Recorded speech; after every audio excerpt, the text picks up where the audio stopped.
Good morning. Good morning. My name is Hannah Gunnell, and I am with the Ball State University Honors College Oral History Project. I am here today on Wednesday, March 27th, 2019, on Ball State University's campus in Muncie, Indiana, to talk with Dr. Donald Gilman about his experience here at Ball State University. I would like to start by asking you when and where you were born. Okay, I was born in Virginia. I was born in Tidewater, Virginia, at a time that there was considerable segregation. And I learned at that time that I respected individuality, and I also respected my own individuality. And in many respects, there was a sort of identity crisis right from the beginning, but it actually formed my perspective of life. And so, yes, I think that you could probably say that I am a boomer, baby boomer. Can you tell me a little about your childhood? Well, my childhood was in many respects quite different from what one would have expected in Virginia at that time. My mother was born in Charlottesville, and she came from a family that was in many respects, how shall I say, Virginian. It was not really Southern in the sense of what you would expect to be the Deep South. It was in many respects very much of a sort of interaction between the Northeast and the Deep South, and therefore it was somewhat of a composite. My father was from Minneapolis, St. Paul, and he was in many respects, again, very much of an individualist, especially in that area of Virginia. And during that time, I have to say that, again, I appreciated my individuality. I am Roman Catholic, which in many respects ran counter to what one would have expected in that area of Virginia. Most seem to be Episcopalian, and sometimes I said to myself, well, why am I this way? My father was an engineer. He also liked music a great deal. So when so many of my colleagues, especially in high school, enjoyed, for example, such things as pop music and so forth, I enjoyed classical music because that's what I heard at home. I enjoyed talking about such things as politics, and my father was, in many respects, very much of a believer in, again, individuality, in the respect of others. He was a member of the Lions Club, and he formed scholarships to enable Afro-American students to continue their studies, especially in music. And he was instrumental, especially in the Commonwealth of Virginia, of establishing a competition.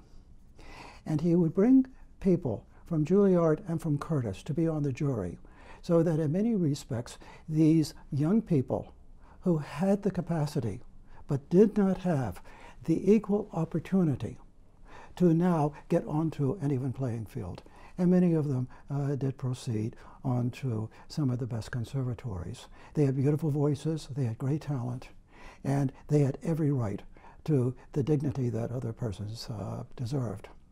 It was a difficult time because although my high school was not segregated, there was still this sort of individuality that was expected.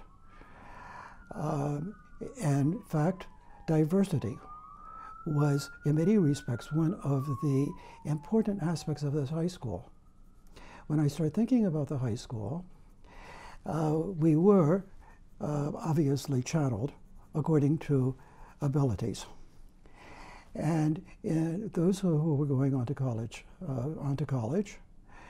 I would say that the vast majority of the students were individuals like me, of different religious beliefs. Many of them came from the military. Many of them came from families in which education was respected. There was a sense of community. We shared, we learned together, and in many respects, this formed my belief in the importance of people and the opportunities that they deserve. What was the name of this high school you attended? Newport News High School, which now no longer exists, alas. And what were your parents' names? Excuse me? Your parents' names? Donald Gilman, Mr. and Mrs. So you mentioned that your high school had a sense of community. How do you think this affected your education? Very much so, because when it came to college, I knew that I wanted to go to a Southern university. Since my mother was from Charlottesville, it was assumed that I would go on to the University of Virginia. I resisted. I resisted because it was too much in the family. I also resisted at that time because Virginia was, in many respects, very much of a sort of elitist school. It was primarily white and male, almost totally.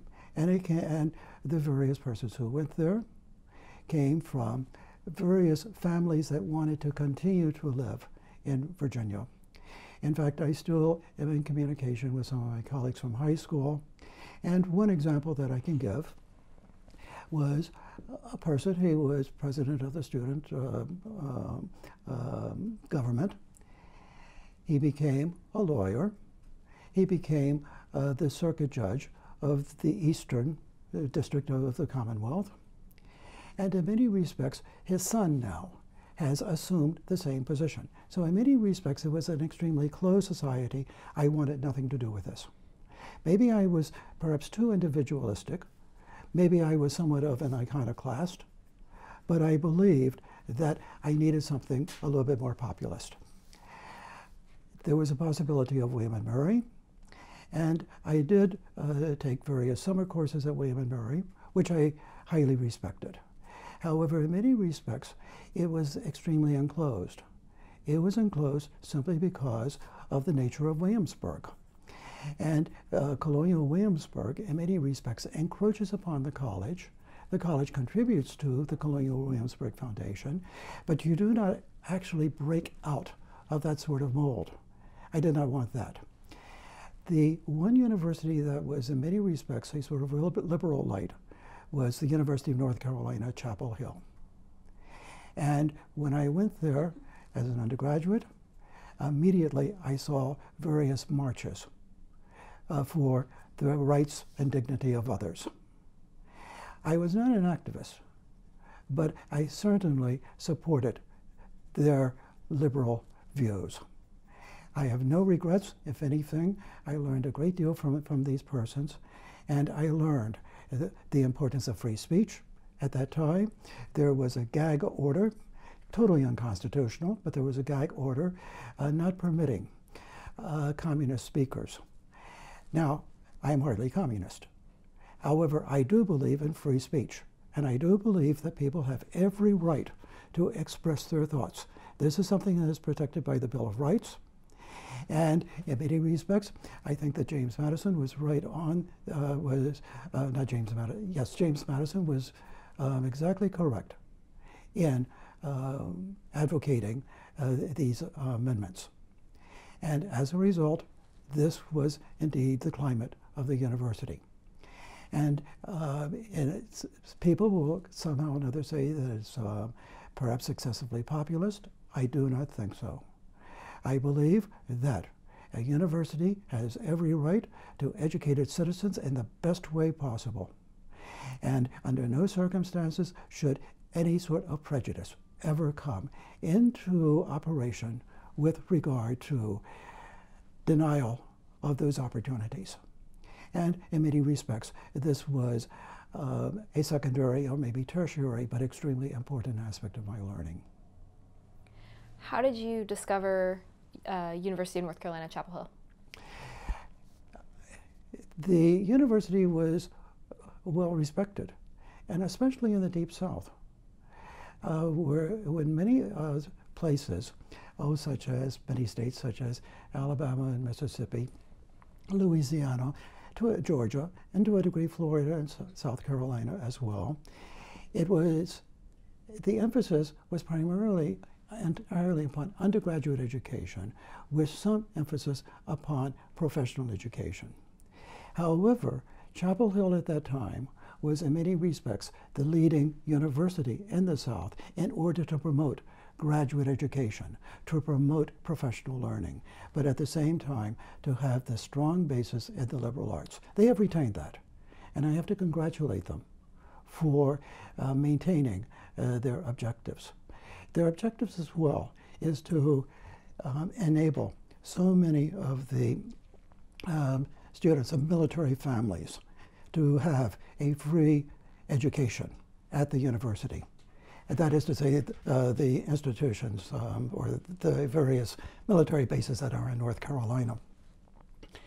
Also, they have a program now in which students will be exempted from tuition if indeed the income of the family cannot meet the various expenses.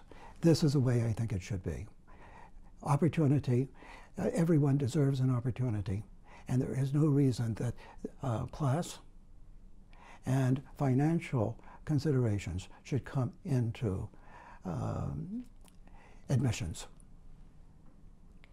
Did you participate in any student organizations? I participated in a lot of discussions, and in many respects, this was my extracurricular activity. I met some fascinating people from throughout the world. There was a sort of internationalism, and once again, there was a great deal of diversity on campus. I had no problems with the diversity because I had already gone to an extremely diverse-oriented high school, so I had no problems with that. But I also welcomed it. And I welcomed meeting international students. And that, of course, I had been denied in high school simply because of the various jurisdictions of a secondary school. But when I started meeting persons from France, England, India, Hong Kong, obviously this opened a new world for me. So in many respects, it was an extension of my learning. How did this diverse environment shape your individuality? Well, I think that if you accept diversity, you're also accepting your individuality, simply because all of us are diverse. There is a particular line from Alexander Pope, and I hope that I can recall it correctly. Where order and variety agree, where order and variety disagree, everything else agrees. Something to that effect. I'm not quoting him correctly.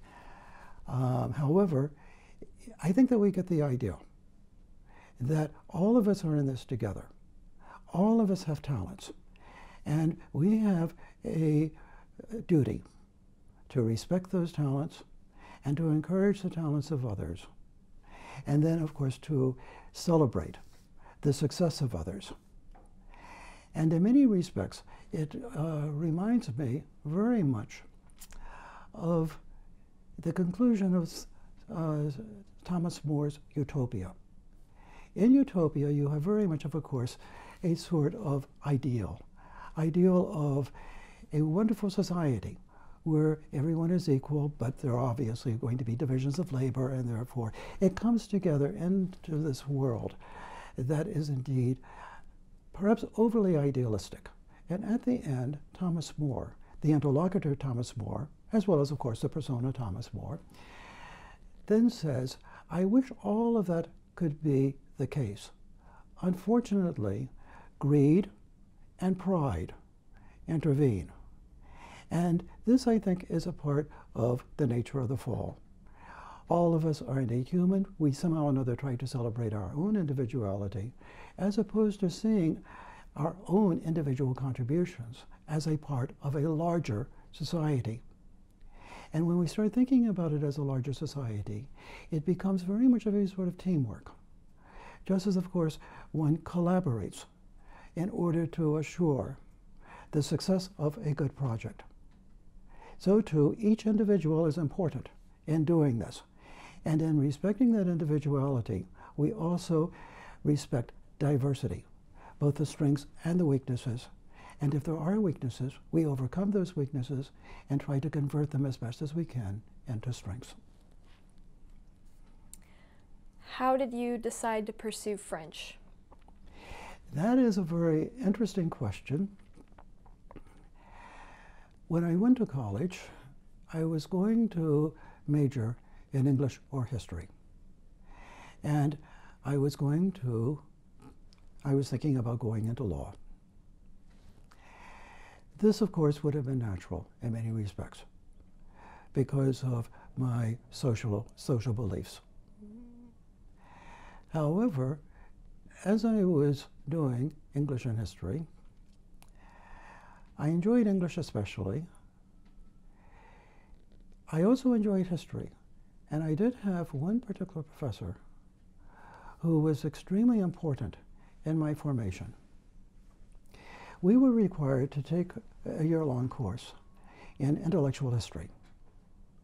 We began with Plato, and we went straight through, at that time, to existentialism, which indeed was current in the 60s. The professor was merciless. It was not a course in political history. It was not a course in events. He simply assumed that we knew the foundations of Western history, that indeed we knew that Plato was living in the late 5th, early part of the 4th century BC. And he simply had us read various dialogues of Plato, and we went straight on through, carrying it not only through such philosophers as Descartes and Pascal, but also reading various literary works. He was merciless in grading. Out of a class of something like 45, there were no A's. The vast majority of the grades were D's and F's. So obviously we were feeling a great deal of tension. I felt privileged to have earned one of the 3 B's in the class. I learned tremendously from him. I learned the importance of critical thinking. Fortunately, I was able to tell him that in my 4th year when he recommended me for a Fulbright. And I told him what grade he gave me. He said, from my viewpoint, you're an A student, and my letter of recommendation will reflect that. We understood one another very, very well. I learned a great deal from him. However, I never felt especially adequate to go into history. I did not go into English literature because I could read these works on my own. So I went into French. And I kept taking various French courses. And I had a particular professor, in many respects, who was extraordinary. He was the director of my honors project, and he evidently recognized that I knew how to think. Well, I learned how to think in that first course in intellectual history. And we would have various sorts of discussions. And he then told me, he said, you probably have the background in French literature, French culture and civilization. Therefore, I think that it is now time for you to audit a graduate level class. And so I went into this class. There was about maybe 5 or 6 who were part of this graduate seminar on Diderot, one of the great figures in the Enlightenment. The discussions were exciting. He allowed me to offer my thoughts. I did this willingly, and I was respected, and I was respected as an individual. And when it came to the writing of the thesis, we came up with an original thought, and the thesis went for about maybe 125 pages. I was proud of it. And then he said to me, and this was now at the time of Vietnam, where do you want to go to graduate school? I said I had not thought about that. I was thinking about going to law school. He said, name the graduate school, and we will get you full funding. Well, I got full funding from a private organization called the Woodrow Wilson Foundation. And then I pursued a master's at Harvard. Then I was confronted with Vietnam. I did not believe in the war. This, of course, once again, ran counter to popular thoughts. Well, I was able to get a community deferment by teaching at a branch of the College of William and Mary. I was able to contribute much more effectively than I believe than if I had been drafted, especially against my will. Had I been drafted, I would have served willingly. However, I think once again, if you know yourself and if you know your own talents, then you can channel those talents constructively, and I did. I had no teaching experience. I had a great relationship with the students. It was at that time that I knew that I should continue and to complete my PhD. I then went back to Chapel Hill. I did the doctoral work in 3 years. 1 year of coursework, 1 year in France, 1 year for the dissertation. In many respects, again, I learned a great deal. And when I was ABD, I said that I wanted to teach. When I applied to Ball State as a contract member, because I did not have the PhD at that time, I was ABD. There were 180 applicants. They selected me. I had a wonderful relationship with my students. And then 2 years later, after working on the dissertation, primarily during the summer because I had no time during the academic year to really write. So I completed the dissertation, returned, defended, and then everything else worked quite smoothly professionally. Did Chapel Hill have an honors program that you were a part of? Would you like to talk about that a little bit? The honors program was not nearly so well structured as the honors program here. The honors program here is in many respects, I think, a model. The honors program at Chapel Hill would select various students to participate in colloquia. Many of these colloquia included people who were going to be speakers at various presentations, give presentations on various diverse subjects. The course, you would take a series of courses that would still be a part of the curriculum, but they would be designated with the letter H, meaning honors. These courses were no nonsense. In other words, if, let's say, when we're taking a course, let's say in 18th century literature, English literature, you would still read the same amount, but you were also required to read maybe 2 or 3 additional novels and then come up with an original paper. So in many respects, these were extremely good courses. However, they were not coordinated into any sort of coherent framework. One then went and wrote a thesis, and in many respects, it was the thesis director who became the mentor. As when one looks at the Ball State Honors Program, it is exceptional. It is, I think, very much of a sense of national model. And fortunately, they have retained this framework in which you will be expected to make up various lacunae, gaps in your knowledge, but at the same time to build upon it through critical thinking. The course that I had in intellectual history, that first year, is in many respects very similar to what we have with the Honors Humanities.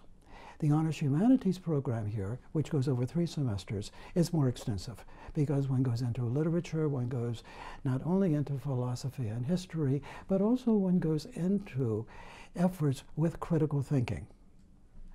And with that critical thinking, how do you go about converting abstractions into concrete expressions? This is, and then of course, one learns other modalities, such as art history, music, I had a good background in music, thanks to my father. I was able to take an excellent course in art history. Again, the professor was no nonsense. There were 180 of us. We were expected to know every bit of 180 works of art, and out of the 180, including something like maybe 25 beta kappas, there was no A. However, it was one of the best courses. So I had an extremely good background in art history. However, when I started integrating art history into my honors humanities classes, I was truly impressed by the expansive knowledge that so many of the students already had. So we were able then to make these connections. And these connections are extremely important because this is at the very basis of critical learning. It's also at the very basis of American research. American research goes laterally.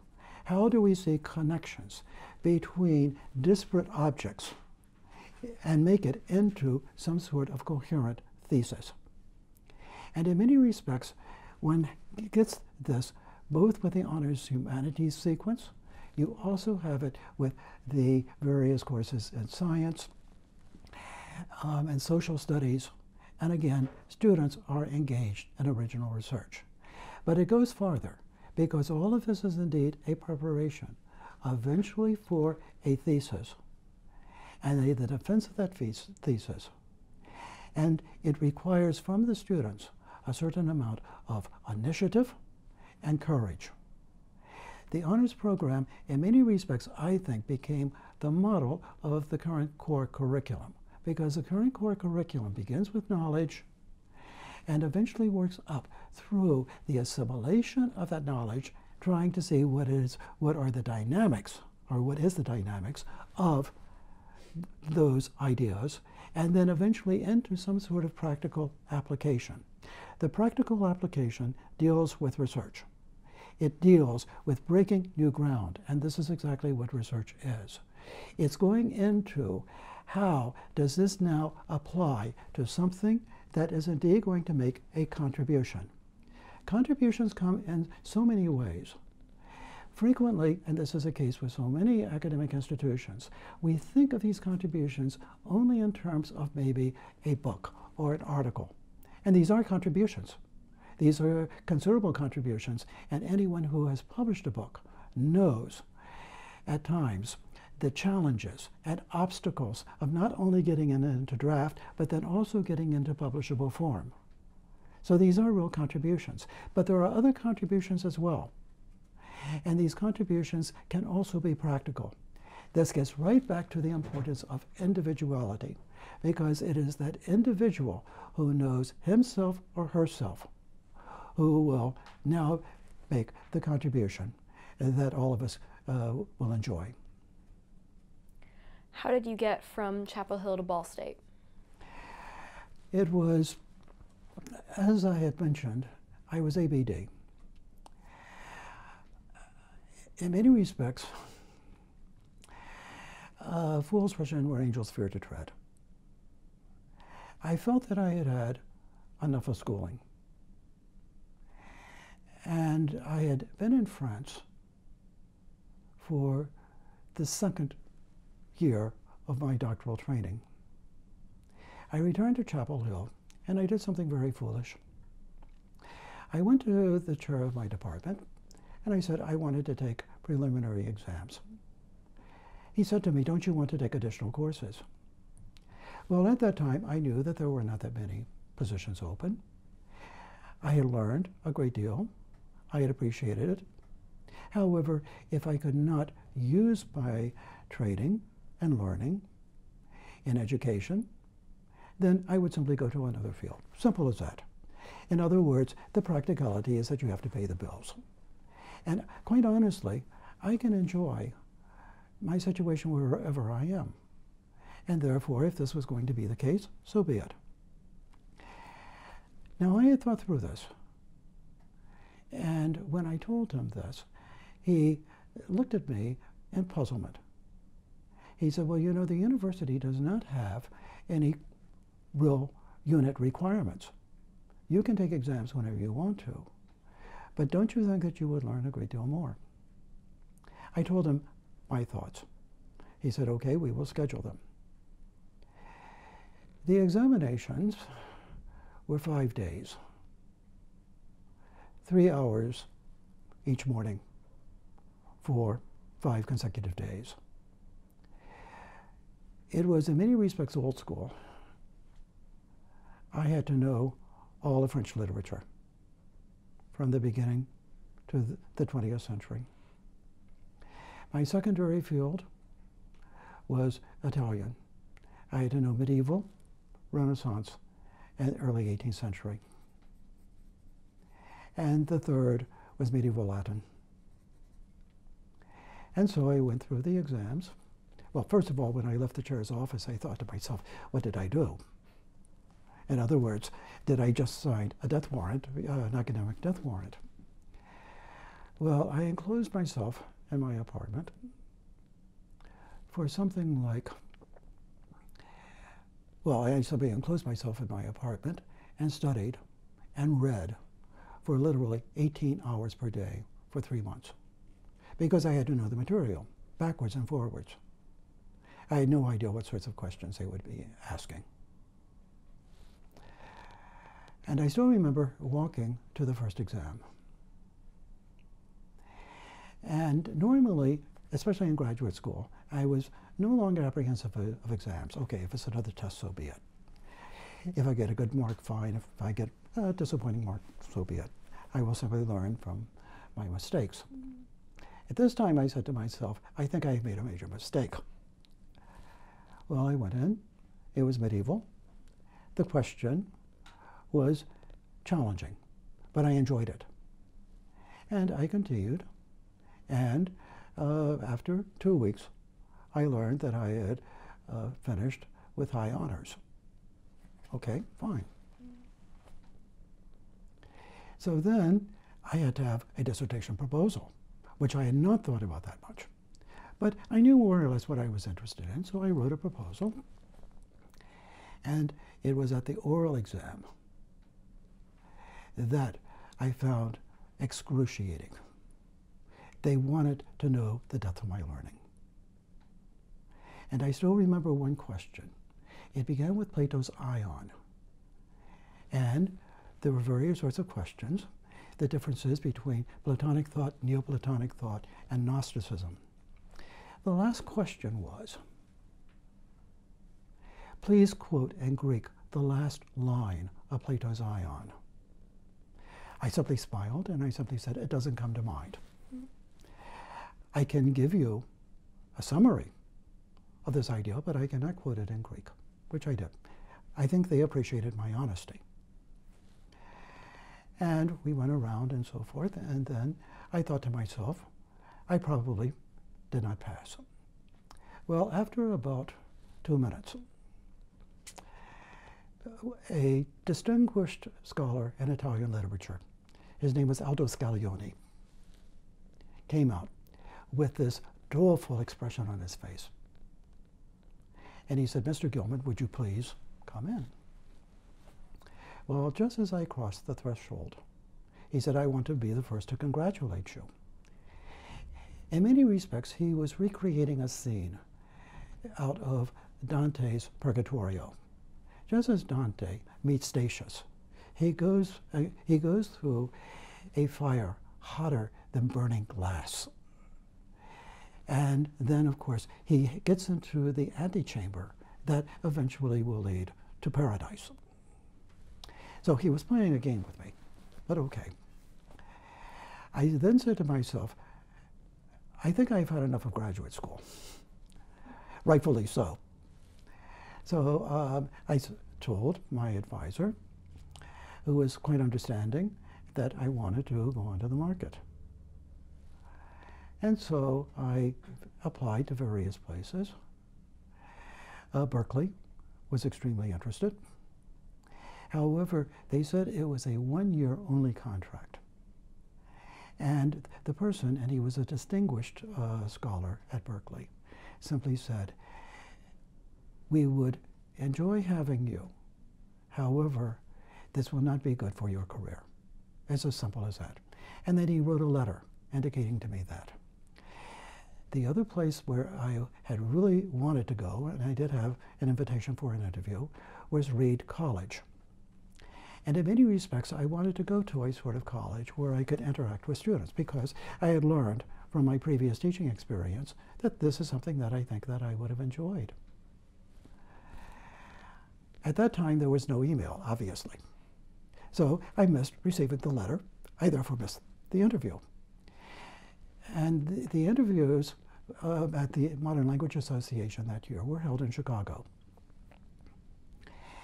And there was a position open at Ball State. I had a good interview, a good experience with the chair of the department. And in many respects, I thought that Ball State would be an extremely good fit for me. One, at that time, I wanted to escape the South. I had seen the inequities in the South. And although I would have been able to have adapted to a school comparable to Ball State in the South, I wanted to explore another region. I was perhaps exercising a certain amount of selfishness. Selfishness in the sense that I wanted to expand my own cultural visions. So I wanted to come to the Midwest. Also, it was a touch upon my father's background from the upper Midwest. I did not want to go to a liberal arts college. That would have been too confining for me. I wanted to go to a place where there would be a certain amount of diversity. And in many respects, Ball State was offering in this. As I had mentioned, I believe, there were 180 applicants for the position. At that time, the program in French required younger blood. The two persons who were senior to me were approaching retirement. And in many respects, I think that they were looking for someone who would be diverse. And therefore, when they interviewed me, they thought that I could meet their needs.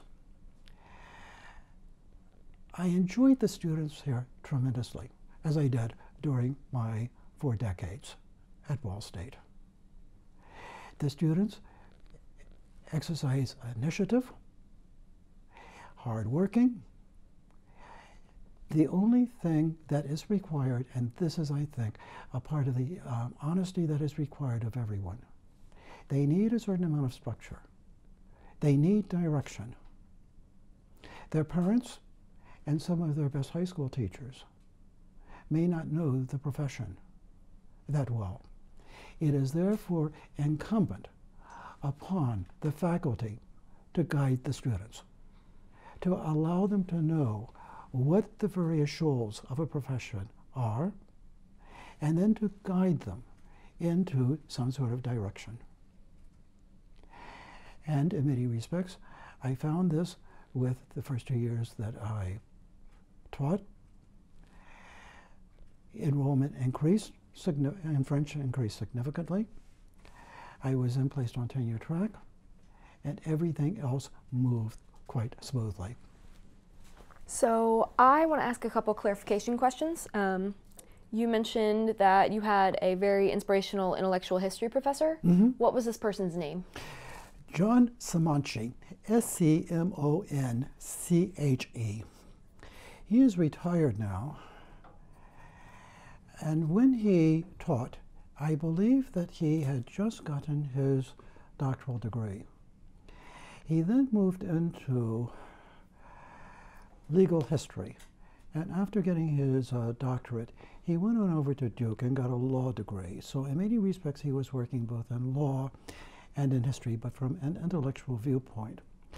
He had a superb doctoral student, and she became really very much of an expert in First Amendment rights.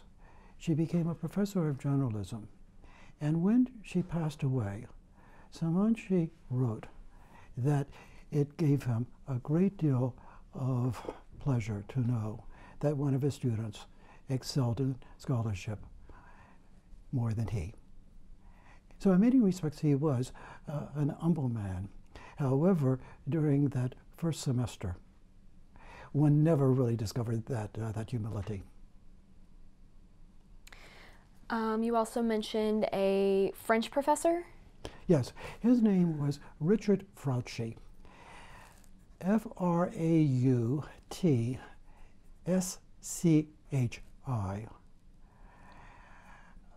He was a specialist in the 18th century. He had, in many respects, an encyclopedic mind. However, for the sake of publication, he wanted to work with things that were really much more discrete, much more concrete. He also was a very good administrator. And after about 4 or 5 years after I had graduated, he went on and became chair of the Department of French at Penn State for many years. He passed away about 2 or 3 years ago. What was the name of your dissertation advisor? His name was Mallory Masters, M-A-S-T-E-R-S. And Mallory had this mind that would go from Neoplatonic thought into the 16th century. And his field of specialization was primarily Rabelais. And he did some groundbreaking work with Rabelais. Rabelais is indeed a writer that we can say is comic, but he was also very much of a humanist. Rabelais was, again, very much of a sort of individualist, because eventually he became a Franciscan, and he believed very much in a sense of utopia as well. After More. More was writing in 1516, Rabelais was writing around 1532. But certainly Rabelais' interpretation of the Abbey of Theleme reflects very much More's thoughts. Much of it is Platonic. It goes right back to Plato's Republic, Plato's Laws, and in many respects, it also becomes very much of a sense of what one would see in the 16th and 17th century as the shining city on a hill, or the lost Eden, or the lost Atlantis. So in many respects, Mallory had this wonderful knowledge. He always knew that he had a deficiency. His deficiency was Greek. And so he started reading Greek by reading Greek theology. So in many respects, he had an encyclopedic mind as well. He passed away about, 3 years ago. Can you tell me more about your dissertation? The dissertation dealt primarily with poetic theory. And one semester, I had an exciting experience at the University of Wisconsin-Madison. And I had there a truly exciting teacher. His name was Vernon Hall, H-A-L-L. And he taught literary theory. And I learned a great deal from him. And I will always appreciate his thoughts. So I knew that I wanted to go into literary theory, not in the sense of contemporary literary theory, such as, or what they now call critical theory, such as by Derrida and Foucault and so forth, Bakhtin, but rather, what did the theorist of the 16th century say? And I applied that to the poetry of Pierre de Ronsard. I could have revised the dissertation into a book. I was dissatisfied with the dissertation. I mean, it passed with no problems and so forth, but it was certainly not ready for publication. And on the board, there was a classicist. Again, a first-rate scholar in every respect. His name was Kenneth Reckford. And after defending the dissertation, Professor Reckford invited me for coffee over at his home. And he said that in many respects, I had said a great deal. He said, wait 6 months before you even look at it for possible revision. And he said, and this is your model. And he had a book that had been published by a Finnish scholar. And he said, this will be the example for you to follow. Well, I had my responsibilities at Ball State. And quite honestly, I never really got back to it as a book. It did come out in article form, or several articles. One of the articles was read by one of the leading French scholars. His name was Jean Ceard, C-E-A-R-D. And he recommended that this article be placed on the recommended list of all students preparing for one of the highest exams, the agrégation. It was the only article in English, or publication in English, that was required reading. So in many respects, I thought that I made the contribution. I then waited about maybe another 10 years and then published another form from the article, or from the dissertation, that appeared in Philological Quarterly. And so in many respects, I made my contribution. I have never really abandoned the ideal of really going back and revising the dissertation. However, it would have been, I think, too specialized. And so I went into research dealing with textual criticism. And so I worked with a former colleague of mine who then became a tenured professor at the University of Nebraska-Lincoln on a particular text on dialogue, Louis Le Caron. And the book was published by Droz in Geneva. It had 8 reviews, all of which were highly favorable. I then went into the theory of dialogue.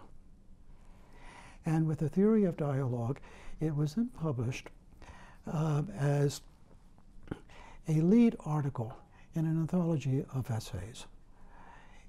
It was a relatively comprehensive notion of the theory of Renaissance dialogue, but I wanted to go into the theoretical writings, which people had not looked at.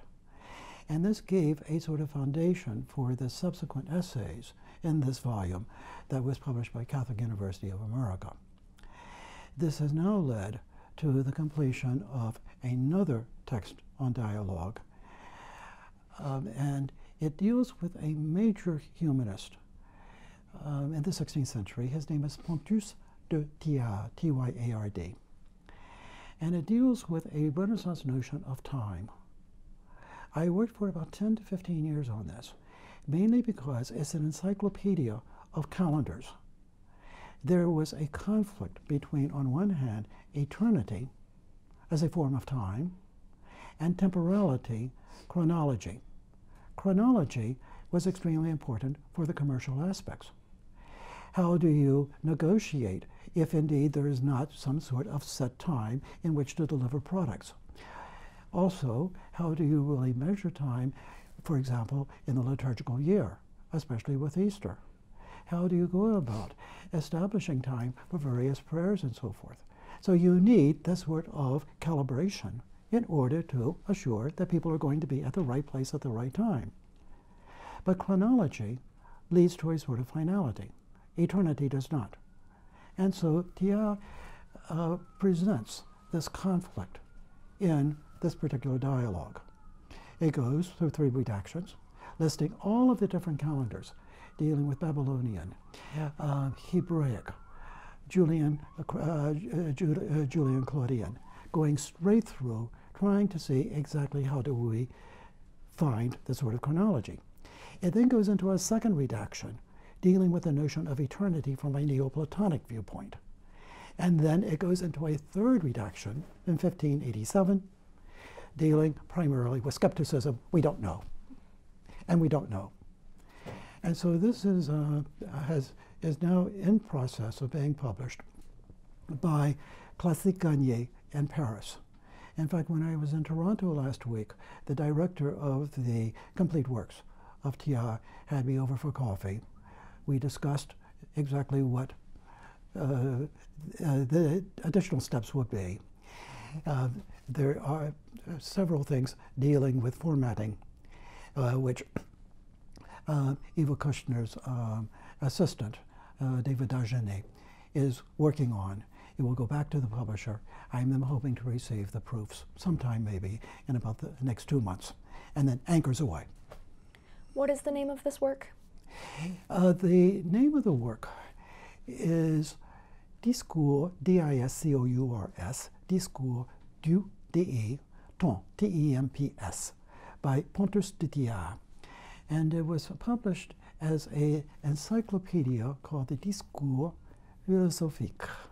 The Discours philosophique begins with literary theory or poetic inspiration. It then goes into music, it goes into time, then it goes into astrology, and then finally it goes into, to finish the encyclopedia, into natural history. So he was bringing all of this together. But Pontus was never an empiricist. He gathered the information, but he was always skeptical of our interpretation of this information. He, when his older brother died, he inherited the lands. He never wanted to be a lord of various, of the chateau. He always wanted to become a member of the church. He eventually became priest, and then a bishop, and then he spent the last 15 years of his life writing homilies. So in many respects, he was able to see the importance of eternity. But at the same time, as a practical person, he knew the exigencies of temporality. This has led to other studies as well. In fact, in July, I'm presenting a paper on time and temporality in Paris. And so I learned a great deal from Pontus. And in many respects, I am grateful that Eva Kushner gave me the opportunity to work with a team of scholars, primarily from Paris, on this editorial project. And what was the name of your dissertation? The poetic inspiration in the works of Pierre de Ronsard. Okay. It's something like that. I haven't gone back to the dissertation in some time. And you finished your dissertation after starting at Ball State, correct? Yes, So I came to Ball State in '74. I defended the dissertation in '74. No, I came to Ball State in '74. Then I went back and worked to complete the dissertation in '76. I defended the dissertation in draft form on August the 24th. Then the dissertation was finalized, and the degree was awarded in that December. what was that like, working on your dissertation and teaching at Ball State at the same time? It was challenging, because when I came to Ball State, it was very much of a sort of teaching university, and of course it still is, and I hope that this mission remains that of a teaching university. However, there was a great deal more emphasis upon teaching. There was not that much stress upon research. Research was respected, and I still remember Richard Burkhardt always writing notes, individual notes, personal notes, to faculty members who had presented a paper or who had published an article. So it was respected. There was no question about that. However, teaching was the priority. And along with teaching, service. And that service, again, was highly respected, even more so, I think, than teaching. However, there was still that sort of balance. It was only when, I think, Worthen arrived that it was established, or how shall I say, not really established, because it was already there, a sort of setting of the importance of balance between all three criteria. And that the university would be primarily a teaching university. In other words, it would not have the emphasis of research as Bloomington and Purdue have, but rather a teaching university. This, to me, was highly sensible.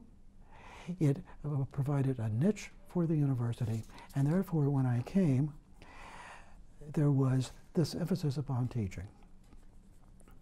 The teaching required considerable effort in the classroom.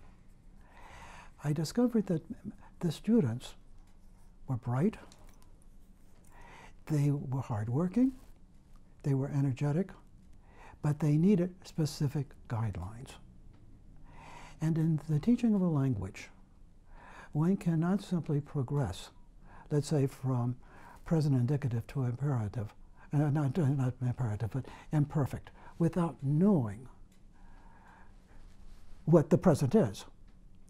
One has to know the various forms, one has to apply those forms, and one has to use those forms creatively. So this meant that in order to assure that the students would get satisfactory marks, and for me, the satisfactory marks were the grades of A, B, and C. But they were also, of course, had to be within national standards, and they also had to be earned. If you are writing, and if you start making mistakes, then obviously there have to be deductions.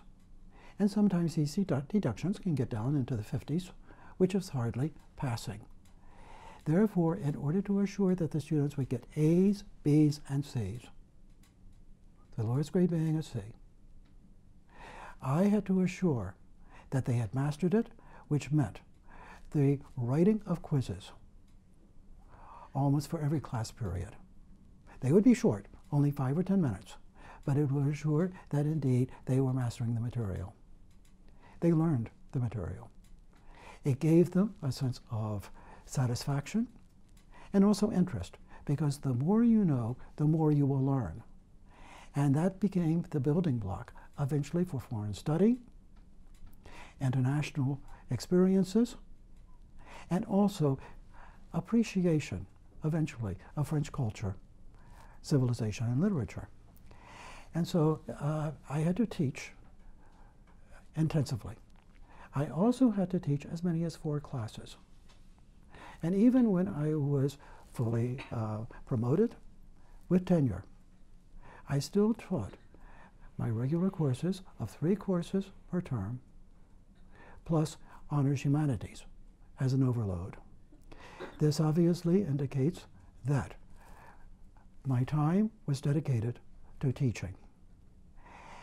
And the only time that I could do research was during the summer. I was able to do research. I had, by the time that I retired, over 50 articles and reviews, 2 books with a 3rd book, and pressed now, over 100 presentations. But I was able to do this research only during the summer. And this is what I had learned when I was working on my doctoral dissertation. When I came to Ball State, the chair of the department was explicit on my responsibilities. It was primarily teaching. I respected that, and that was my duty. So I knew that in order to complete my dissertation, it had to be in the summer. Similarly, when I then graduated into the position of being tenure track, I knew at that time that I had to do research during the summer. The challenges of doing research, especially in 16th century French literature at Ball State, are considerable. The library simply doesn't have the resources. However, I was able to find funds from the university to go to Paris. So I was able to have access to primary material. Then, I was still fortunate by being in Colorado, because I was able then to have access to the University of Colorado Library. And in many respects, with the first book, with Louis Le Carrel, there was an interesting experience there as well. I was doing it in collaboration, as I mentioned, I was doing it in collaboration with a colleague of mine from the University of Nebraska-Lincoln. She did not have tenure. The university was explicit in the requirements for tenure. 1 book, 5 articles. In other words, this was a standard, and it was a standard in every department. And they were uncompromising with it, and I think they should have been uncompromising about it. If it's fair for one department, it should be fair for all departments. My colleague did not want to revise her dissertation. She wanted to collaborate with this. I told her that I had already earned tenure. Missions of universities differ. And the mission of the University of Nebraska-Lincoln is different from Ball State. And I said my responsibility is primarily for teaching and service. She still wanted to collaborate. I said, okay, but this is at your risk. We had met for a conference at Bloomington.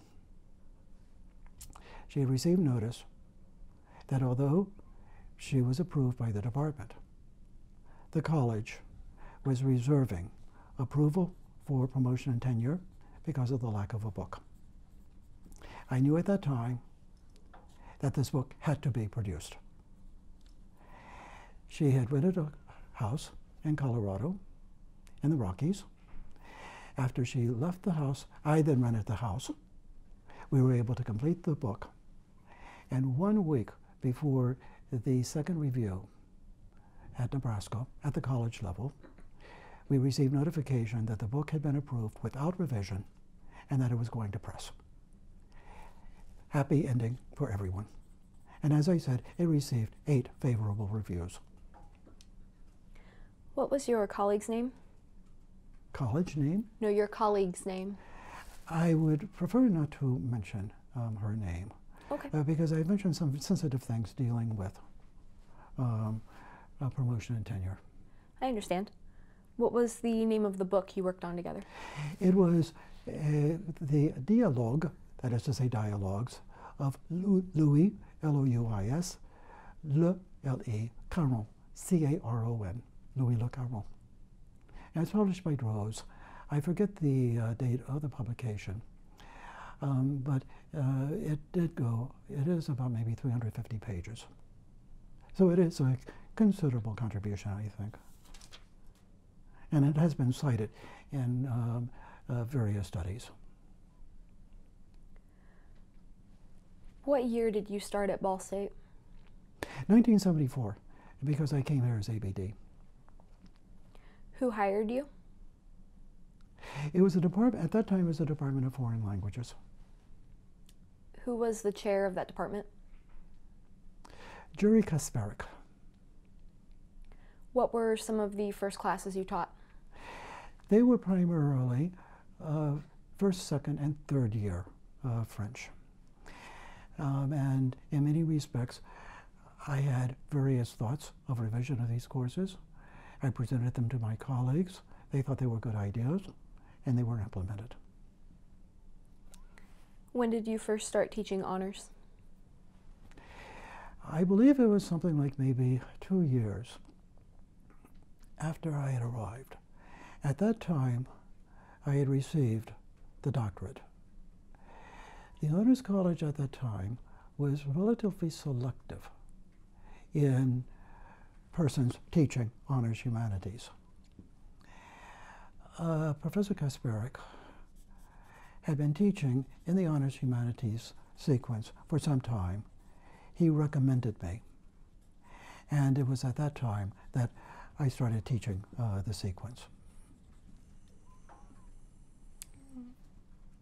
How did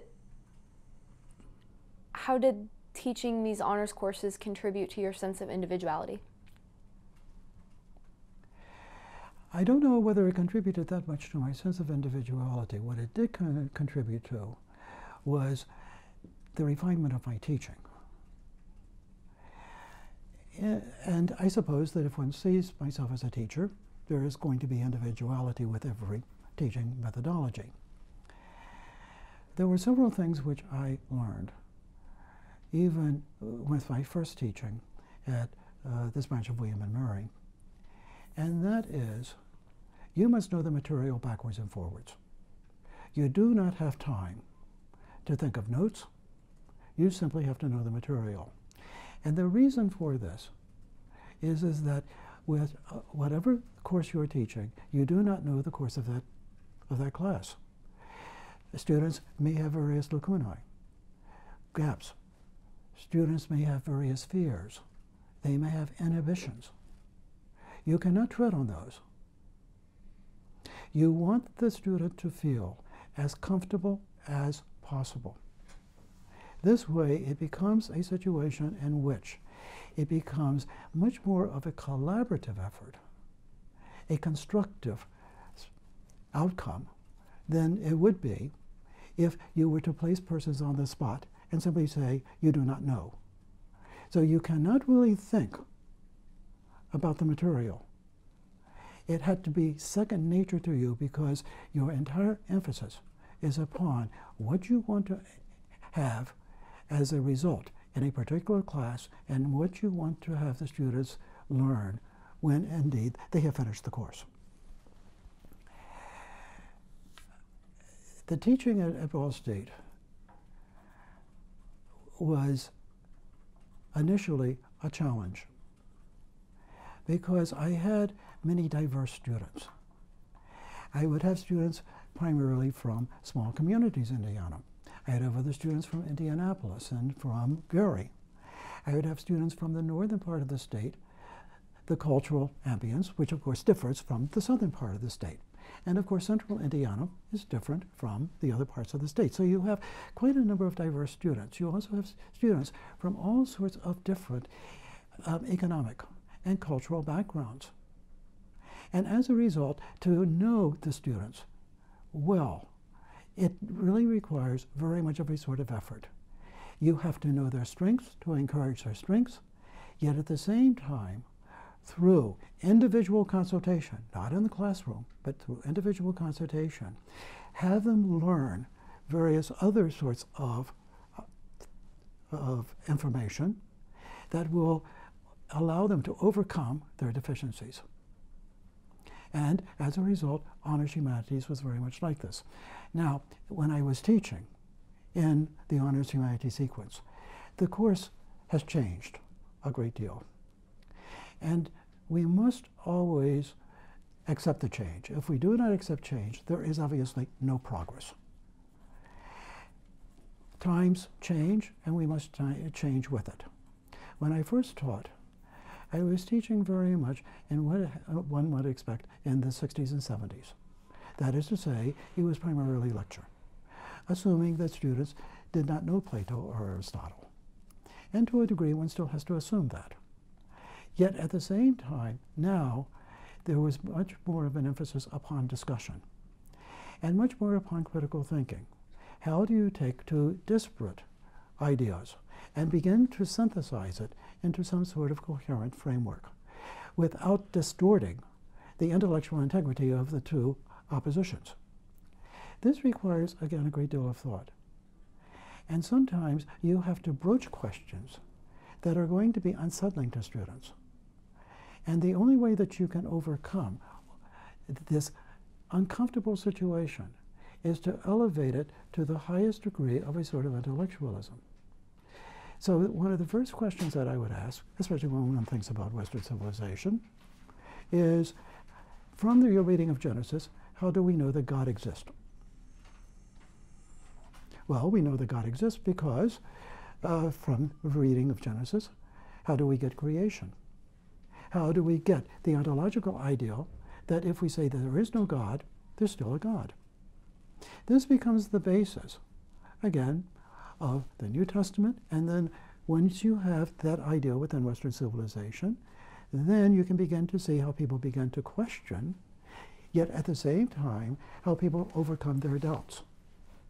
This is critical thinking.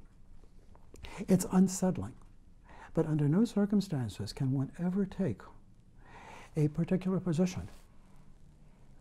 This is a non-secular university, and we have to respect the thoughts of everyone.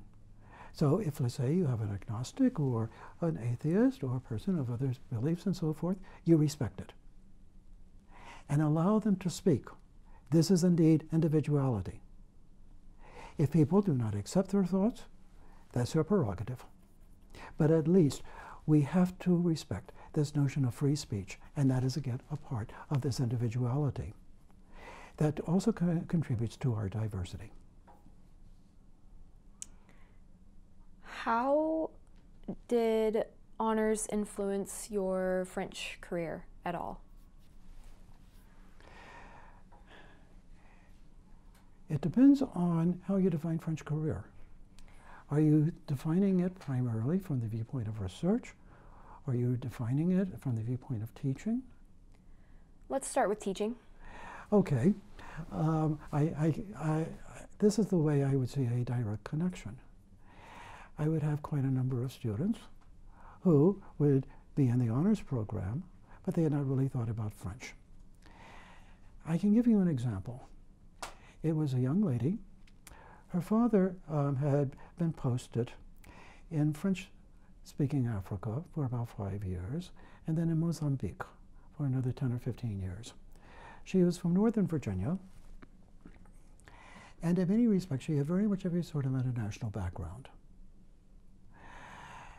Her parents had her move from Mozambique back to Virginia so that she would get 2 years of high school, and then she wanted to go into communications. She came to Ball State for that reason. Her grandfather lived in Fort Wayne, and therefore there was an Indiana connection as well. She had never really thought about French. I did not know that she spoke French until one day it was at a campus bus stop. We saw each other, and she simply mentioned to me, bonjour, and we started speaking in French. And her French was very good. And Greer then saw the importance of French as a part of liberal education. And it was in her junior year. She spent a semester in Rio to work on her Portuguese.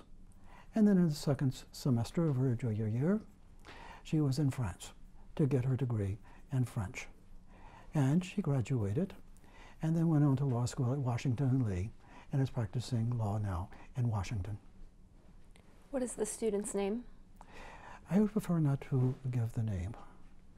I prefer not to give her name. Okay. How did honors impact your French research? Not so much.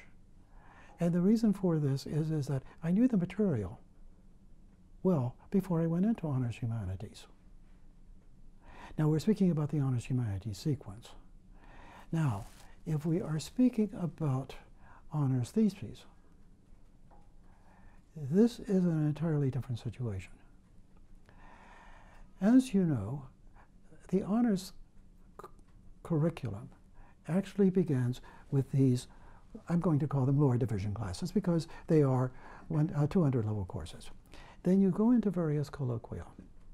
I still saw the colloquia very much from the viewpoint of teaching, although I was able, of course, to bring in disparate material that I found interesting, and it contributed to my own intellectual and cultural background, but not so much to my research. I was not using those courses as a form of research. I was using those courses in order for students to go more deeply into various topics in honors humanities, and at the same time to refine their capacities to think and to express themselves. Now the theses were something entirely different. Initially, the theses, again, I required the students to do a thesis that would bring together disparate ideas, maybe 2 or 3 literary works, either different in time and different in culture, working with one particular theme. The results were good. Some students wanted to branch out in fields that, in many respects, were much more allied to their professional interest. And again, we were able to find a particular ideal. However, to answer your question more directly, and this was about the last 5 years in which I was teaching, students, I had quite a number of students who were interested in receiving departmental honors or university honors, but they could not find a thesis. There is a whole group of plays in the 16th century that have not been translated. One of the deficiencies that I've noticed with some of our students is the difficulties in reading literary French, especially from the Renaissance and the 17th century, that is to say, early modern studies. One can only think of this as an analogy as, let's say, between Shakespeare and Eugene O'Neill. There is a linguistic difference.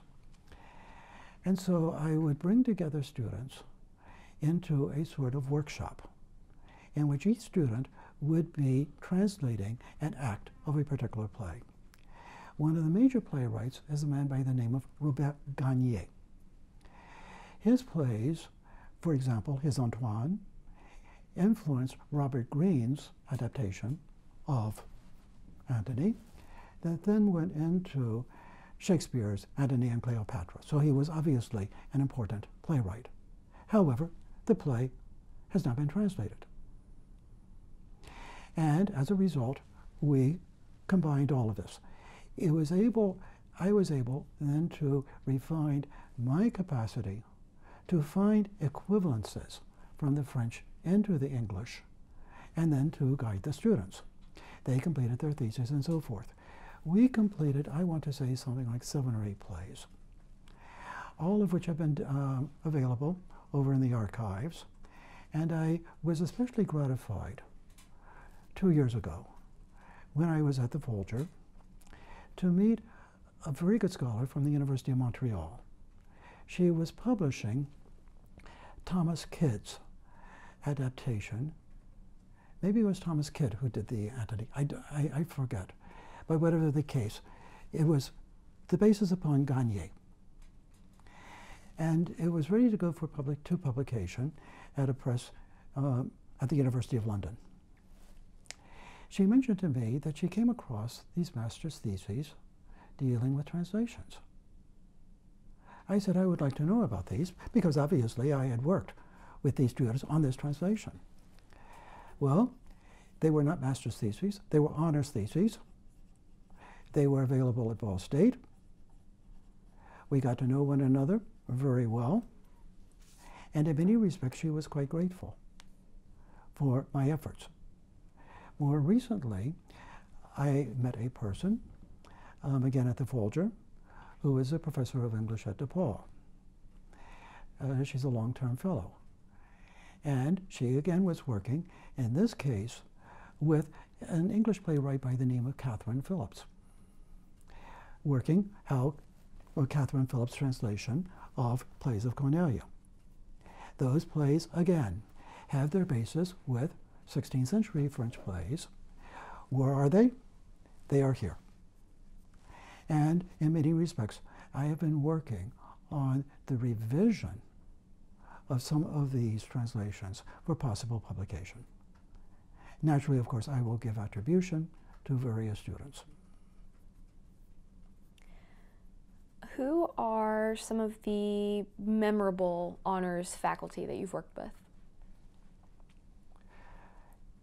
Interestingly, again, I worked much more individually. I did know quite a number of persons in the honors program. And why don't I answer your question by mentioning perhaps one person whom I truly enjoyed speaking with, and that was Frank Feldenstein. In many respects, he was working with some very interesting work, and he and I would have very good conversations. I do remember those conversations, and I also remember very well his colloquia that he would have. They would be primarily for breakfast, and we would gather together. And after I had taught in France for a year, he asked me to give a presentation on the differences of learning from French students and American students, which I was delighted to give. And after that presentation, he said something to the effect, instructional strategies are very interesting, but I want to hear your thoughts about this one particular poem. And it was from the 17th century. I think it was a poem by John Donne. I could be wrong, but I think it was from John Donne. And we had a wonderful conversation. So in many respects, I had tangential interaction with the various persons in the Honors College.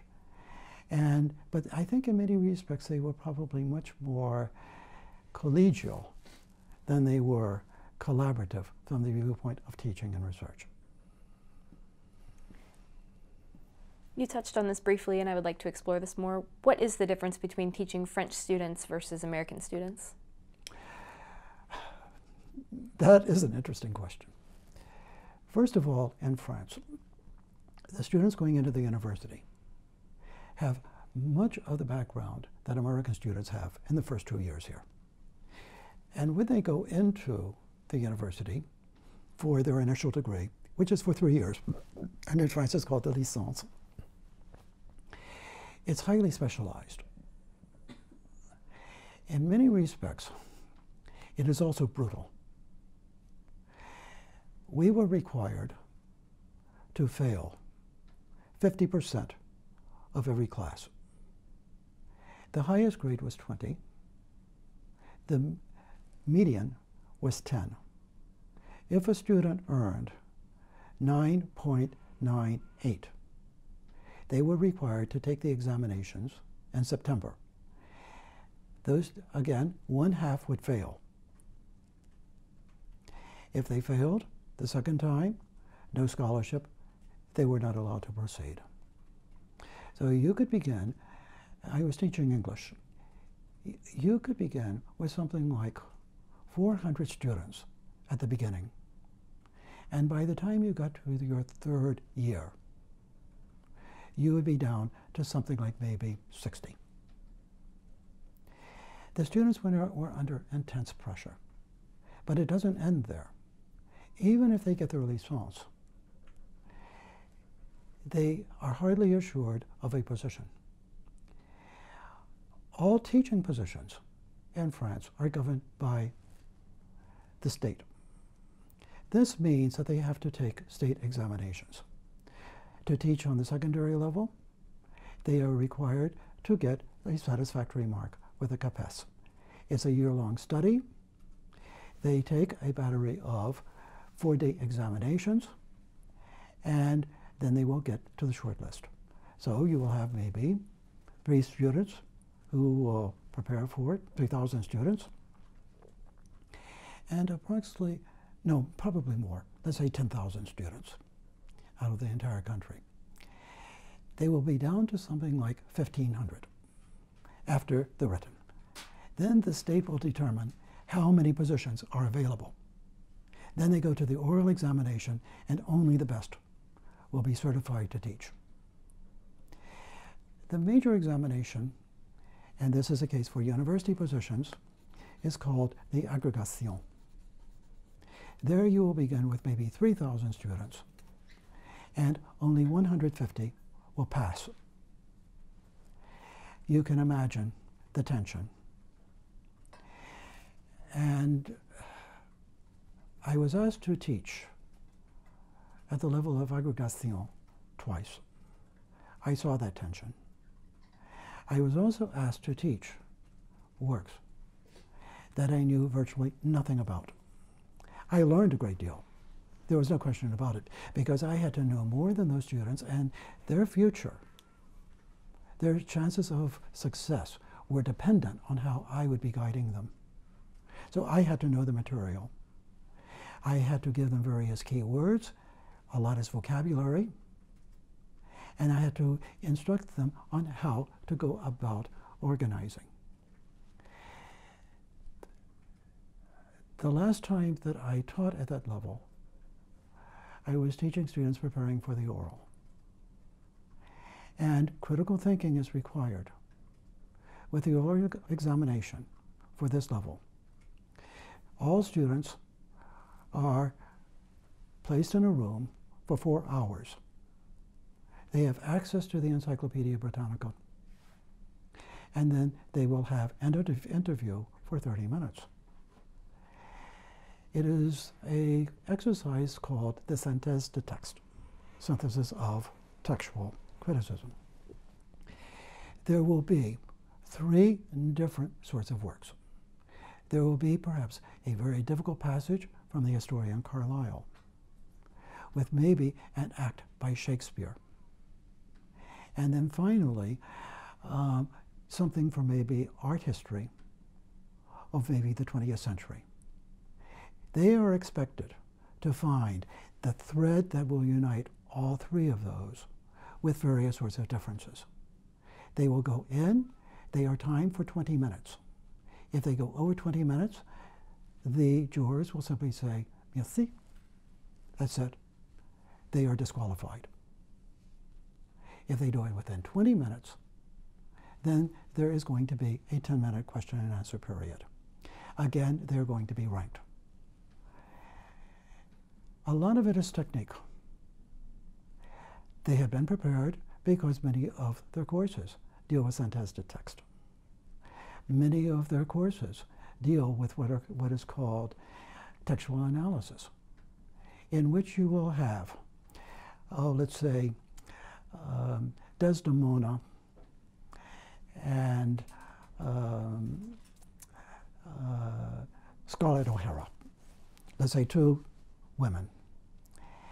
And they are expected to write and to express various similarities, differences in a paper or in an oral expression, in which, again, it will be the top 50% pass, the lower 50% fail. You can imagine the tension. There is also very much of a sort of adversarial situation between teacher and student in France. The French are primarily binary. It's either right, wrong, good, or bad. The Anglo-Saxon approach is consensus, bringing together various sorts of ideas. So in honors humanities at Ball State, or in the teaching at Ball State, it's primarily respect between teacher and student. We're all in this together, and we learn. In France, there is a hierarchy. And as a result, it becomes an adversarial position. The professor is frequently on a platform with students below taking notes. The French system is out of a school. The German, English, and American system is basically that of a university. That is to say, research. You have very much of a sort of adversarial situation. And I still remember at the end, I had 7 students to prepare for the agrégation. This was from the area of Lorraine. And the examination was going to take place in something like maybe 4 weeks. So every Saturday afternoon, I would go to Metz and have this sort of workshop with them. I was pleased to learn that of the 7 students, 6 did pass. And one of the students wrote a message to all of the professors, her professors at the University of Nancy. I did this, and I rejoice, but I did this thanks to myself. Well, it wasn't completely thanks to herself. I mean, obviously, she had had, I hope, decent guidance. But she is now certified to teach at the university level. That is the difference. What universities did you teach at in France? I taught primarily at one that has now been consolidated. I taught at the Université de Nancy, N-A-N-C-Y. It has been consolidated now with the Université de Metz, M-E-T-Z. and it is now called the Université de Lorraine. It's in the northeastern part of France. It's not the farthest eastern area. The farthest eastern area of France is Alsace. But Alsace has, in many respects, a separate language called Alsatian. It's very similar to German. It is, of course, French, but there have been considerable battles. And in 1872, as you probably know, Alsace was German for some time. Lorraine is the eastern part next to Alsace. But in many respects, during the Second World War, it was a buffer zone between France on one hand and Nazi Germany had incorporated Alsace. And so the buffer zone was indeed Lorraine. And so many of the students coming into the university, their native language will be German. Of course, they have learned French because they went to French schools. But German is, in many respects, very much of a sort of cultural basis for many of these students. And it indicates as well the diversity of France, because when you get to the southern part of France, so much of it has Italian influence and also, of course, Spanish influence because of the Pyrenees and so forth, and the close relationship between France and Spain. When did you first start teaching at this university? Ball State had a very good relationship with the University of Nancy when I arrived. This was thanks to the Burkharts. Richard and Dorothy Burkhart had a wonderful colleague during their undergraduate career at Knox College in Illinois. And he was from Nancy. And they established a graduate exchange in which students from Ball State would go to Nancy and from Nancy to Ball State. Now, this was important at that time. When I say that time, I'm speaking about the early 60s, when this exchange was established. We did not have exchange programs. This was the first, and it is the longest established exchange program in the university, thanks again to the Burkharts. But it was also important in order to enhance the diversity of Ball State. Ball State is in many respects very much a sort of enclave of Indiana. If you compare Muncie with where I live now, Washington, D.C., in many respects the differences are stark from the viewpoint of diversity. Well, the Burkharts believed this, and one has to give them a lot of credit for this. So when I came, we already had that exchange. I built upon that exchange by increasing the number of exchanges. At the same time, I got to know colleagues. And in France, tenured professors are only allowed 1 year of a sabbatical. So they could go for something like 30 years. So they would take their sabbatical as a semester here or a semester there. But if they could go on an exchange, then you see, they would give them the opportunity of having the international experience that is so important for their own intellectual development. And so the first person, and he came. He had had quite a bit of experience in the U.S., even though he was Swiss but was teaching in France. His wife was American. Their children were bilingual. He wanted to give his children the opportunity of living in an English-speaking area. Both of them went to Paris, had a wonderful experience there, and he was in U.S. history. And so this is, of course, an ideal place for him in order to engage in research. In his place, I went to Nancy. Now, there were challenges, because I had to learn the French system, I had to prepare entirely different classes and so forth, and he was in the same situation because he had to accommodate the interest and needs of the Ball State students. But it was good for both of us. From this viewpoint, change is good.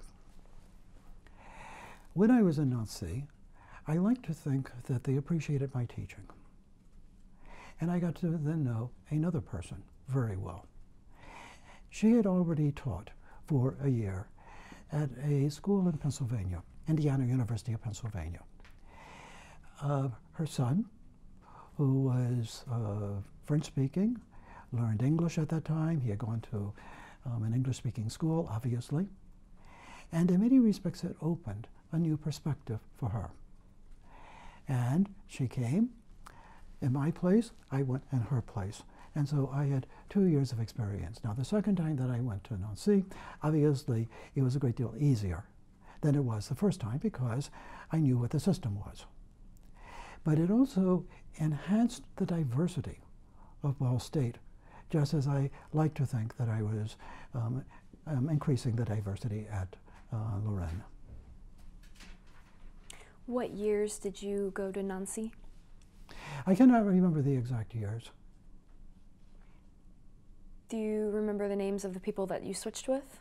Of course, yes. André Gunnell, K-A-E-N-E-L. In fact, he knew quite a number of persons here in the Department of History. The other one is Brigitte, B-R-I-G-I-T-T-E, de D-E, Gilman, G-U-I-L-L-E-B-O-N, Brigitte Gilman. So you only did this twice, correct? I did it twice, but they were indeed important. With experience in France, I also spent 1 or 2 years on sabbatical, also summers, and also I think 1 or 2 semesters. Also, I was engaged in the London Center program as well. So in many respects, I enjoyed these international experiences because it also enabled me to enhance my intellectual and cultural perspectives. Can you tell me more about the London Center? It was an interesting experience. It was also an important experience.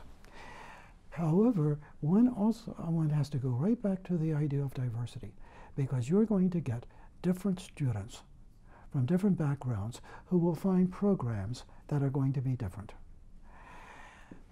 We had the importance for the French students, ICEP, which now unfortunately has been discontinued at Ball State, but we had, I want to say, something like as many as 60 to 70% of our students who would spend at least a semester or a year in France, thanks to ICEP. And then after that, then they would serve as either French graduate assistants at a lycée, or then they would also, of course, experience Nancy.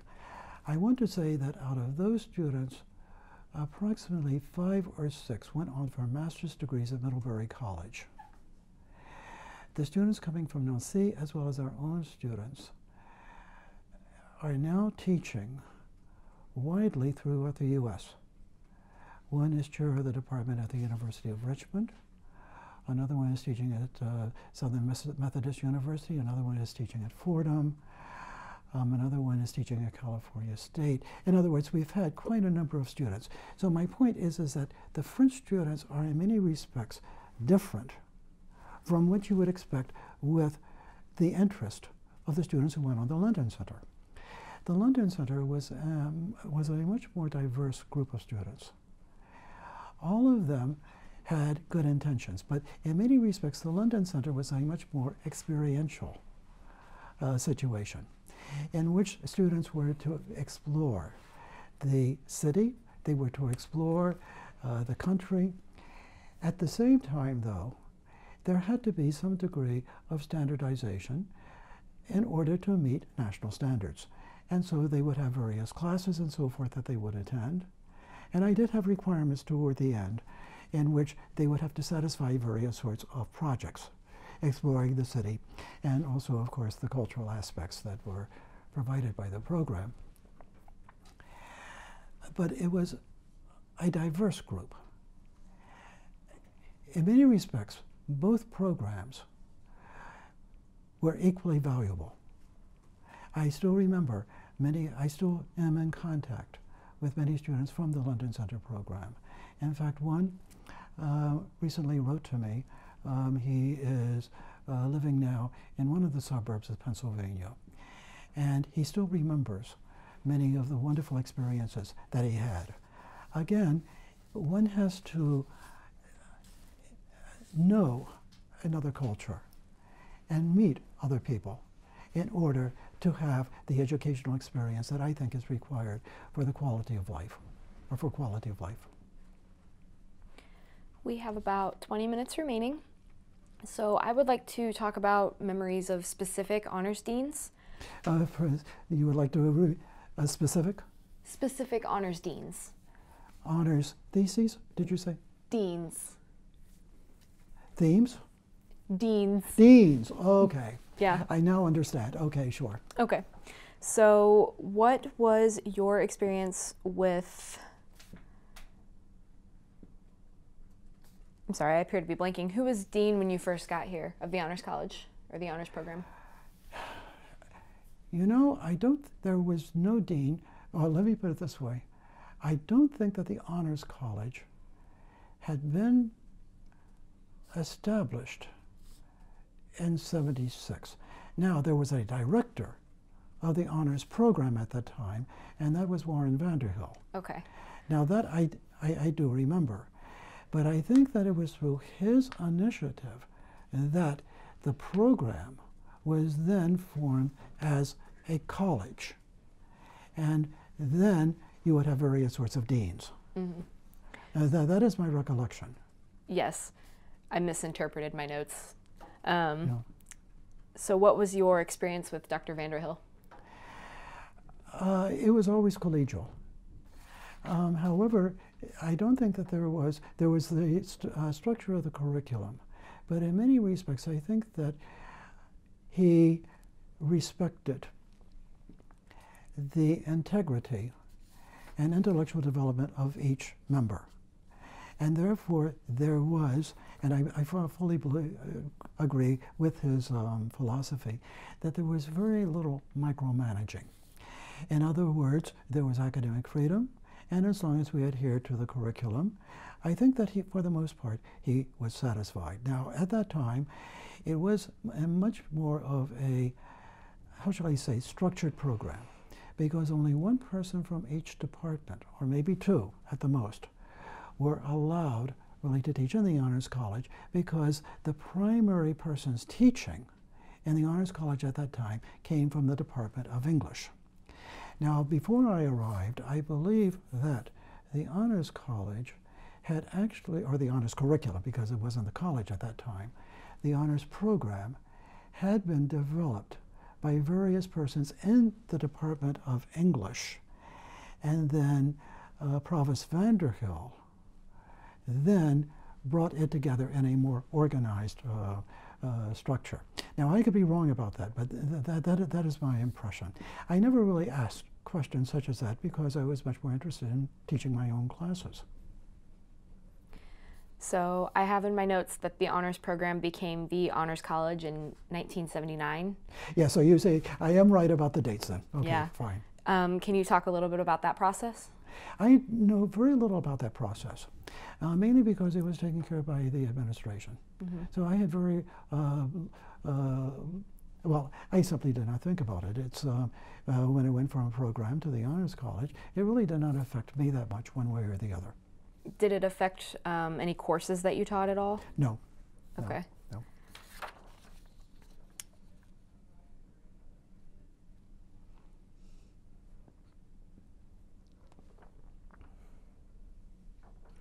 Sorry, I appear to be That's quite a little disoriented. Can you tell me about your experience with Dr. Arno? Yes. I had a very good working relationship with him. He would listen. He would give extremely good advice. He was open to all sorts of curricular changes, and in many respects, he respected the faculty tremendously. I thought that he was an extremely able administrator. How so? Excuse me? How so? I just mentioned that he would listen, He would take our thoughts under advisement, and if indeed they were applicable, he would do everything possible to implement them. Now, I respected him highly. Can you give me an example of something that he worked really hard to implement? Not really. I was a member of the Dean's Advisory Committee at that time, and there would be various sorts of issues. But there was nothing really so specific that I can elaborate upon. Okay. Can you tell me about your experience with Dr. Bruce Meyer? I did have one interesting experience with him. And although I never met him personally, because I was teaching in France at that one particular year, and we had a student. She was an extremely able student, and she had taken my first course in Honors Humanities. She panicked. She had never written a paper, and although she was very able, she was afraid that she was not going to get the top grade. I said, the grades do not matter. What matters will be letters of recommendation and how this is going to influence your professional career. Do not think about the grade. Her final grade was an A or A minus. I forget exactly what it was. She changed her major from pre-med to business, I think, economics. And then she wanted to go on to law school. Well, before she went to law school, she was applying for a Woodrow Wilson. And I got a call one afternoon, and it was from Bruce Meyer. So this was my contact with him. And he said, we heard that you were a Woodrow Wilson Fellow. Would you mind writing a letter for this one particular candidate? I said, I would be happy. However, there's going to be a problem with logistics. Again, this was before email, because it would take about 4 or 5 days for a letter to go from the U.S. or from France to the U.S. and vice versa. I said, I can write the letter this evening and then put it in the mail, but you're not going to receive it. He said, well, we have a previous letter from you. Would you mind if we were to use this letter with, of course, an addition, an addendum, indicating that we had spoken with you, and any things that you would like to add? Well, I added some things, and he said, and we will simply sign your name with our countersignature, saying that this was affirmed by a telephone conversation. I said, sure. She did get the award.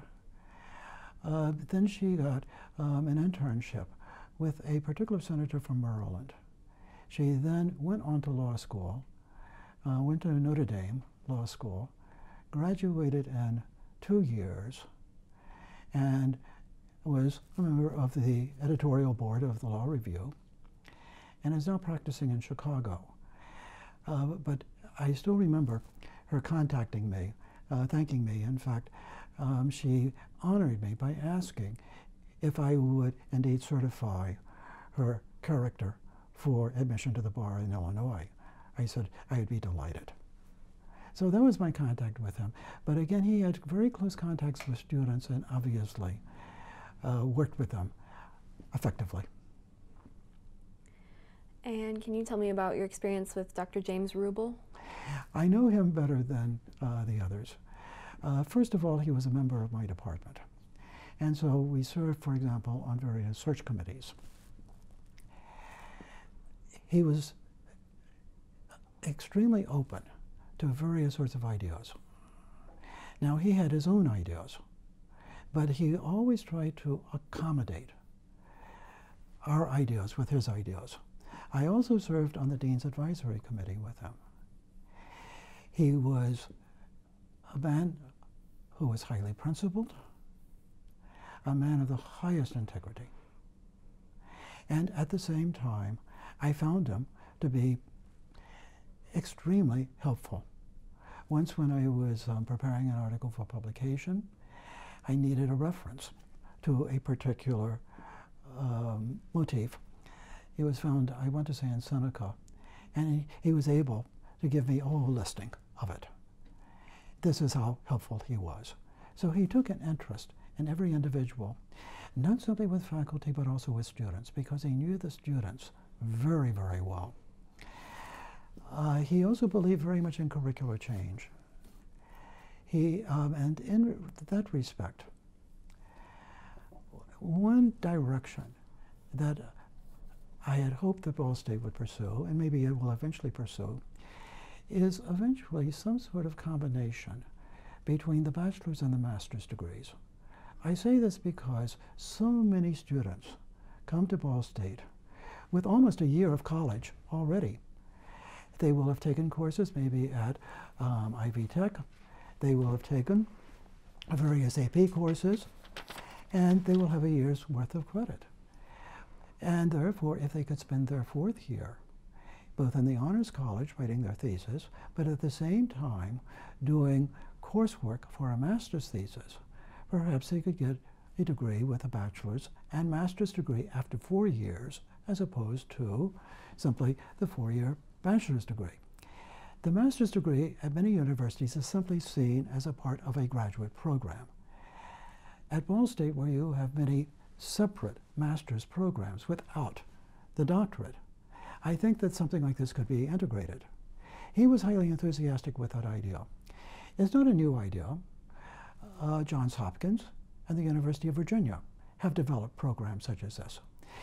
Obviously, it would not be applicable for some departments, but it could be applicable for other departments, especially those in the liberal arts. I think, for example, my own department, Modern Languages and Classics. It could be done. And Dean Rubel was highly enthusiastic about this. So in many respects, once again, there has to be a certain amount of change in order to have this progress. It is important for every student at Ball State to know not only the importance of their own individuality and their place in the scheme of things, that is to say, to know oneself, but it's also important to know that it's a highly competitive world, and you must prepare yourself in the best way possible. This is why I believe in international study.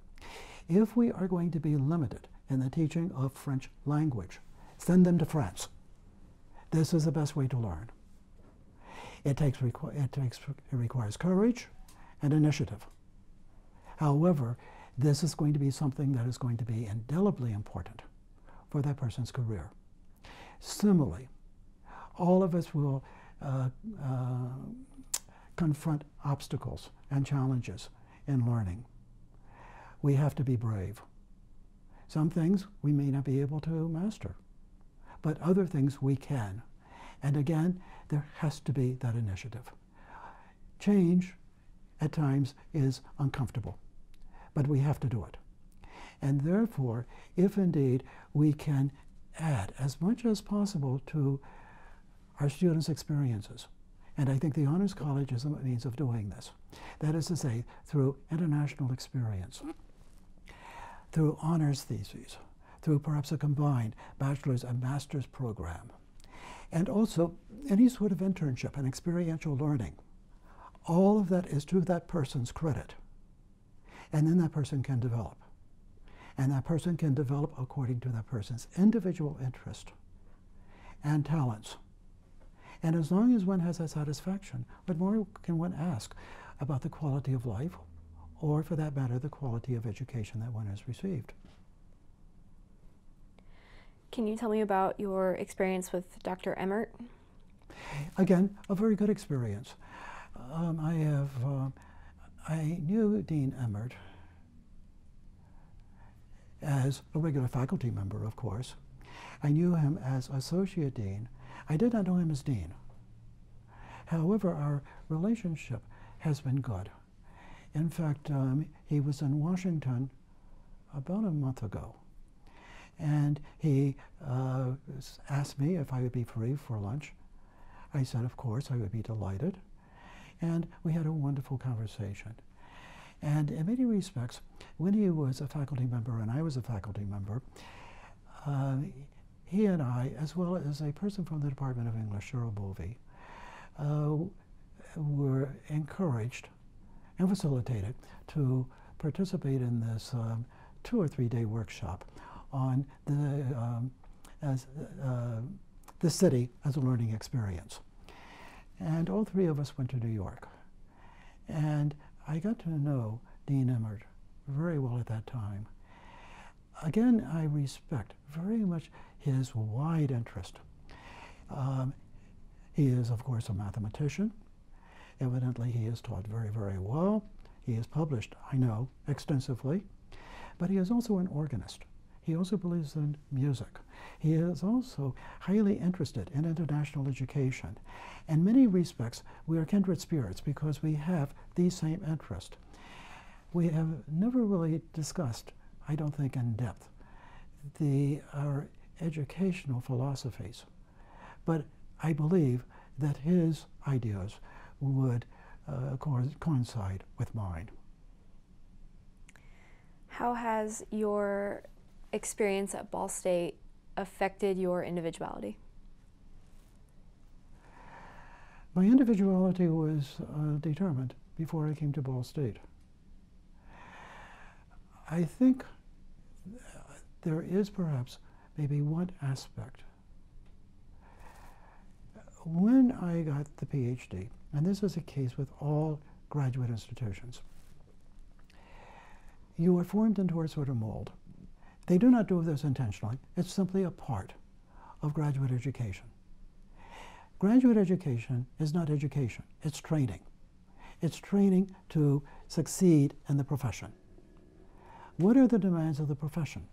The demands of the profession include publication, presentation. Teaching is something that you learn, but you learn this as a part of your training because this is indeed what you must do when indeed you get an academic position. When you go into a situation at another university, the very first thing that one has to learn is what is that mission of the university? And it may not be what graduate education has demanded. And this was the case with Ball State. The emphasis was upon teaching. If you are not a good teacher, then you are expendable. It's as simple as that. The sine qua non is fine teaching. And this is where I learned my own individuality. You can make as much of an influence in teaching, if not more so, because you're talking about individuals. You're talking about human lives. You're talking about dignity. These are the sorts of qualities or criteria that are important. And in order to do this, you have to know yourself. You have to know your aims. And if your aims have changed, you must adapt. And you must be satisfied with that adaptation. And you must enjoy it. So in many respects, my individuality has changed. But my core beliefs have not. It is time to bring this interview to a close, but before I do, I would like to ask you, is there anything related to your career here at Ball State or the Honors College that I did not ask you that you would like to talk about? I think that there is only one other thing, and that is I have a new life now. And my new life is post-Ball State. I am retired. I've been retired now for 2 years. And in many respects, I am going back to my original interest, and that is to say research. I have found a wonderful community at the Folger Shakespeare Library. And I was speaking with a colleague of mine. He's a research fellow at Cambridge and is in Washington for the semester. And we started talking about teaching and research. And I said, you know, in some respects, no matter what you do in research, it's never going to be enough. There will always be the question, what have you done for us lately? And I said, I never had to answer that question to Ball State. I believed in balance, that is to say, teaching, research, and service, and that is what I did. And he said to me, and this is, I think, something important, he said, there's nothing wrong in reverting your priorities. In other words, now go back to your research and enjoy it. So in many respects, I had a great career here. I met wonderful students. I had good colleagues. But in many respects, you move on. This is progress. And if you know your core values, what more can you ask for? On behalf of the Ball State University Honors College Oral History Project, I would like to thank you for taking the time to sit down with us and share your story. Well, thank you very much for the privilege.